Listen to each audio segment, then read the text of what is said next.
જાન્યુઆરી 2026માં એટલાન્ટામાં 4 ઇન્ડિયન્સને shoot કરી દેવાના ચકચારી કેસમાં હવે એક ચોંકાવનારો ટ્વિસ્ટ આવ્યો છે. આ મેટરમાં વિજય કુમાર નામના એક ઇન્ડિયન મિલિયોનેરે તેની પત્ની મીનુ ડોગરાની સાથે સાથે તેના 3 રિલેટિવ્સને ગોળી મારી દેતા ચારેયના મોત થઈ ગયા હતા. હાલ ફર્સ્ટ ડિગ્રી મર્ડરનો સામનો કરી રહેલા વિજયની લોયરે હવે કોર્ટમાં નવો જ દાવ ખેલ્યો છે. પોલીસના જણાવ્યા અનુસાર આ શૂટિંગ થયું તે પહેલાં આરોપી વિજય કુમારને 4 મૃતકો સાથે ખૂબ જ મોટો ઝઘડો થયો હતો અને પછી તેણે 4 લોકોને શૂટ કરી દીધા હતા. પણ હવે તેની વકીલે એક નવો જ દાવો કર્યો છે. જાન્યુઆરી 23ની રાતે હત્યારા વિજયને પોલીસે ક્રાઇમ સીનની નજીકથી જ પકડી લીધો હતો અને ત્યારથી જ તે જેલમાં બંધ છે. જોકે આ કેસમાં લેટેસ્ટ ડેવલપમેન્ટ એ છે કે વિજયે પોતાનો ગુનો સ્વીકારવાનો ઇનકાર કરી દેતા સેલ્ફ ડિફેન્સમાં 4 લોકોને ગોળી મારી હોવાનો દાવો કર્યો છે. વિજયકુમાર નામના આ પંજાબીના એટર્નીએ કોર્ટમાં એવું જણાવ્યું હતું કે તેના ક્લાયન્ટને પોતાનો જીવ બચાવવા માટે શૂટિંગ કરવાની ફરજ પડી હતી.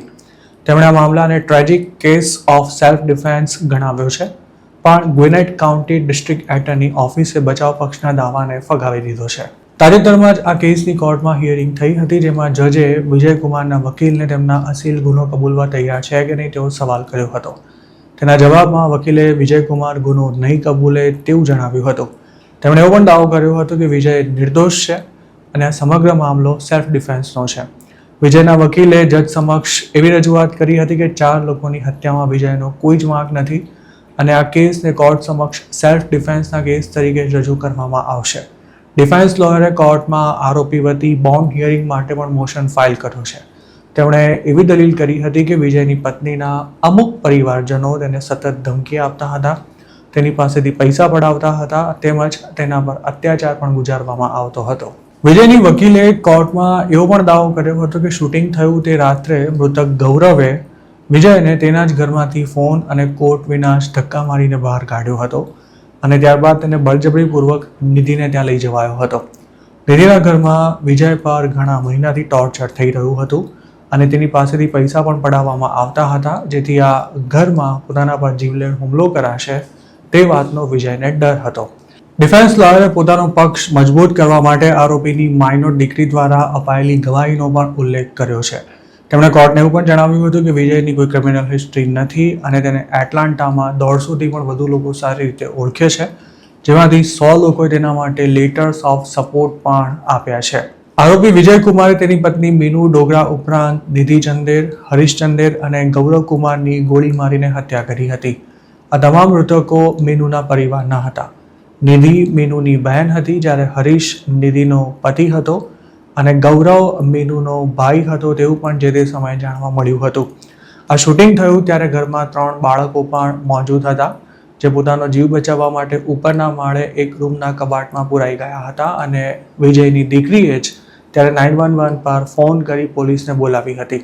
વિજયકુમારનો કેસ અમેરિકાની જાણીતી ક્રિમિનલ લોયર એશ્લે મર્ચન્ટ લડી રહી છે. જોર્જિયામાં વોલમાર્ટમાંથી બાળકનું અપહરણ કરવાના પ્રયાસના એક અત્યંત ચર્ચાસ્પદ બનેલા મામલામાં મહેન્દ્ર પટેલ નામના જે ગુજરાતીની ધરપકડ થઈ હતી, તેમનો કેસ પણ એશ્લે મર્ચન્ટે જ સંભાળ્યો હતો.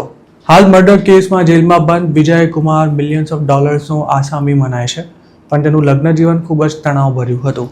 એવું પણ કહેવાય છે કે તે ડિવોર્સ બાદ પણ પત્નીની સાથે જ રહેતો હતો અને તેના રંગીન મિજાજ તેમજ બેફામ પૈસા ઉડાવવાની આદતને કારણે પતિ પત્ની વચ્ચે અવારનવાર ઝઘડા થતા રહેતા હતા. જોર્જિયામાં વિજયકુમારના ગેમિંગ મશીન્સ ચાલતા હતા, જેમાં તેને માતબર કમાણી થતી હતી.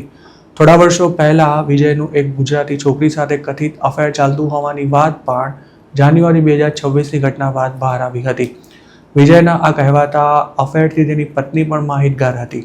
વિજયને પોતાને સિરિયસ હેલ્થ ઇશ્યુઝ પણ હતા, જેની આયુર્વેદિક ટ્રીટમેન્ટ માટે તે અવારનવાર ઇન્ડિયા પણ આવતો રહેતો હતો. એવું પણ કહેવાય છે કે વિજયને ચિક્કાર દારૂ પીવાની આદત હતી અને તે ગુસ્સામાં ગમે તે કરી બેસતો હતો.